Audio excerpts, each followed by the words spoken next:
January 14. Genesis chapter 30, verse 1 through chapter 31, verse 16. When Rachel saw that she wasn't having any children for Jacob, she became jealous of her sister. She pleaded with Jacob, "Give me children or I'll die." Then Jacob became furious with Rachel. "Am I God?" he asked. "He's the one who has kept you from having children." Then Rachel told him, "Take my maid, Bilhah, and sleep with her. She will bear children for me, and through her I can have a family too." So Rachel gave her servant Bilhah to Jacob as a wife, and he slept with her. Bilhah became pregnant and presented him with a son. Rachel named him Dan, for she said, "God has vindicated me. He has heard my request and given me a son." Then Bilhah became pregnant again and gave Jacob a second son. Rachel named him Naphtali, for she said, "I have struggled hard with my sister, and I'm winning."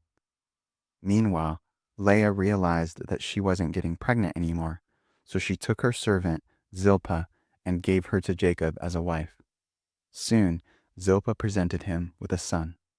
Leah named him Gad, for she said, "How fortunate I am." Then Zilpah gave Jacob a second son, and Leah named him Asher, for she said, "What joy is mine! Now the other women will celebrate with me." One day, during the wheat harvest, Reuben found some mandrakes growing in a field and brought them to his mother Leah. Rachel begged Leah, "Give me some of your son's mandrakes." But Leah angrily replied, "Wasn't it enough that you stole my husband? Now will you steal my son's mandrakes too?" Rachel answered, "I will let Jacob sleep with you tonight if you give me some of the mandrakes." So that evening, as Jacob was coming home from the fields, Leah went out to meet him. "You must come and sleep with me tonight," she said. "I have paid for you with some mandrakes that my son found." So that night he slept with Leah. And God answered Leah's prayers. She became pregnant again and gave birth to a fifth son for Jacob. She named him Issachar, for she said, "God has rewarded me for giving my servant to my husband as a wife." Then Leah became pregnant again and gave birth to a sixth son for Jacob. She named him Zebulun, for she said, "God has given me a good reward. Now my husband will treat me with respect, for I have given him 6 sons." Later, she gave birth to a daughter and named her Dinah. Then God remembered Rachel's plight and answered her prayers by enabling her to have children. She became pregnant and gave birth to a son. "God has removed my disgrace," she said, and she named him Joseph, for she said, "May the Lord add yet another son to my family." Soon after Rachel had given birth to Joseph, Jacob said to Laban, "Please release me, so I can go home to my own country. Let me take my wives and children, for I have earned them by serving you, and let me be on my way. You certainly know how hard I have worked for you." "Please listen to me," Laban replied.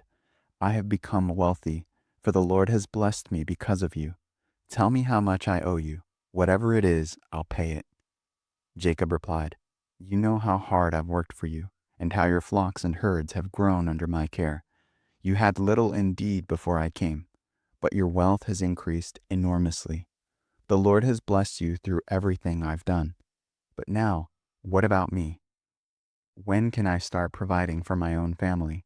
What wages do you want?" Laban asked again. Jacob replied, "Don't give me anything. Just do this one thing, and I'll continue to tend and watch over your flocks.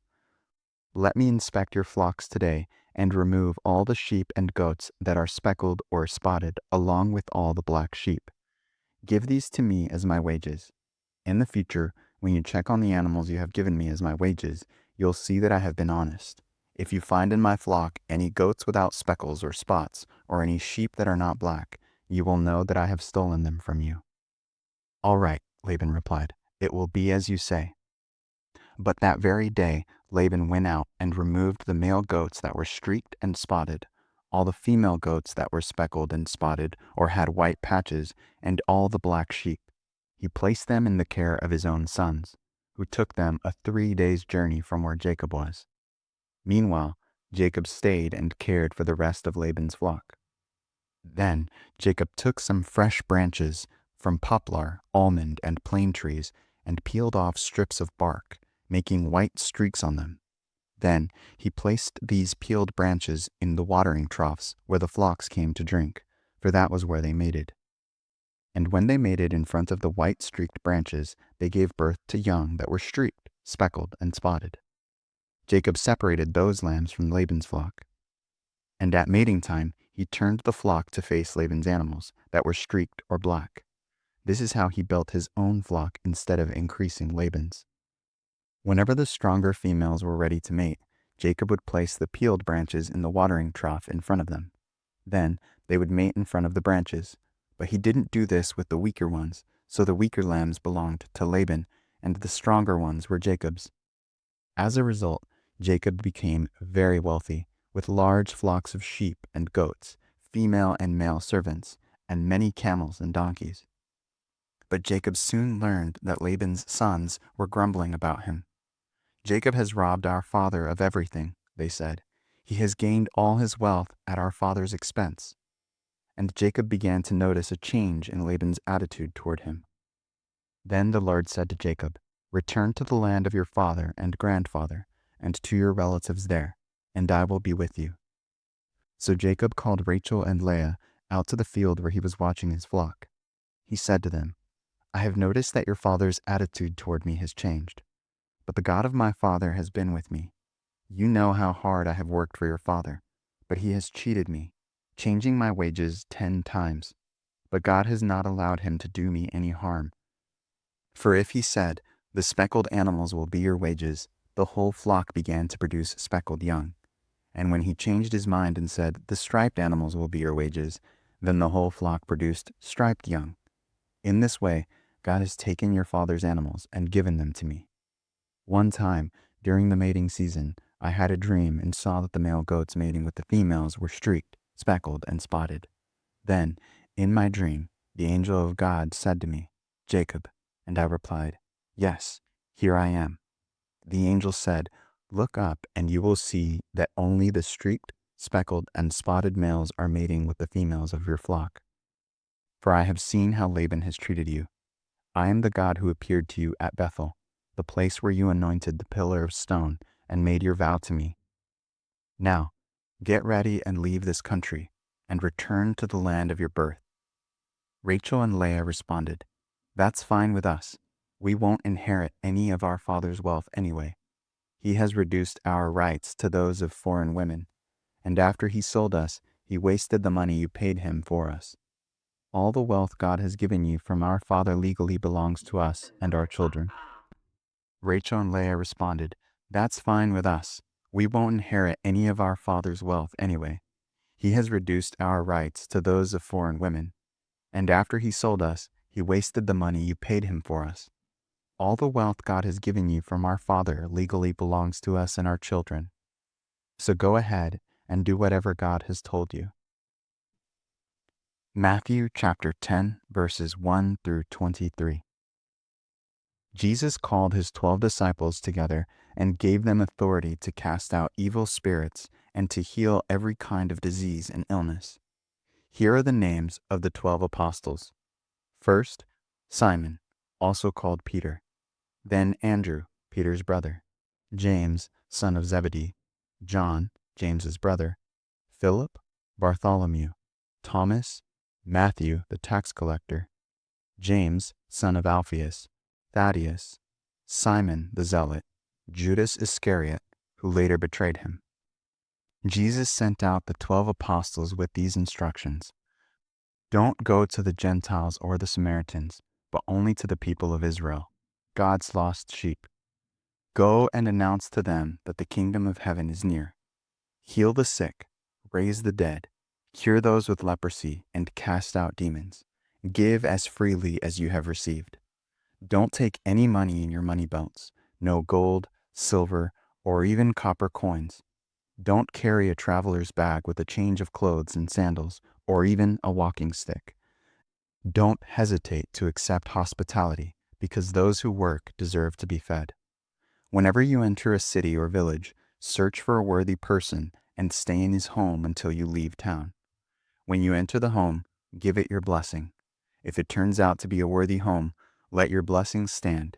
If it is not, take back the blessing. If any household or town refuses to welcome you or listen to your message, shake its dust from your feet as you leave. I tell you the truth, the wicked cities of Sodom and Gomorrah will be better off than such a town on the judgment day. Look, I am sending you out as sheep among wolves. So be as shrewd as snakes and harmless as doves. But beware, for you will be handed over to the courts and will be flogged with whips in the synagogues.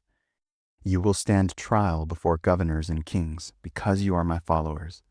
But this will be your opportunity to tell the rulers and other unbelievers about me. When you are arrested, don't worry about how to respond or what to say. God will give you the right words at the right time. For it is not you who will be speaking, it will be the Spirit of your Father speaking through you. A brother will betray his brother to death, a father will betray his own child, and children will rebel against their parents and cause them to be killed. And all nations will hate you because you are my followers. But everyone who endures to the end will be saved. When you are persecuted in one town, flee to the next. I tell you the truth, the Son of Man will return before you have reached all the towns of Israel. Psalm chapter 12, verses 1 through 8. For the choir director, a psalm of David, to be accompanied by an 8-stringed instrument. Help, O Lord, for the godly are fast disappearing. The faithful have vanished from the earth. Neighbors lie to each other, speaking with flattering lips and deceitful hearts. May the Lord cut off their flattering lips and silence their boastful tongues. They say, we will lie to our heart's content. Our lips are our own. Who can stop us? The Lord replies, I have seen violence done to the helpless, and I have heard the groans of the poor. Now I will rise up to rescue them, as they have longed for me to do. The Lord's promises are pure, like silver refined in a furnace, purified 7 times over. Therefore, Lord, we know you will protect the oppressed, preserving them forever from this lying generation, even though the wicked strut about and evil is praised throughout the land. Proverbs chapter 3, verses 13 through 15. Joyful is the person who finds wisdom, the one who gains understanding. For wisdom is more profitable than silver, and her wages are better than gold. Wisdom is more precious than rubies. Nothing you desire can compare with her.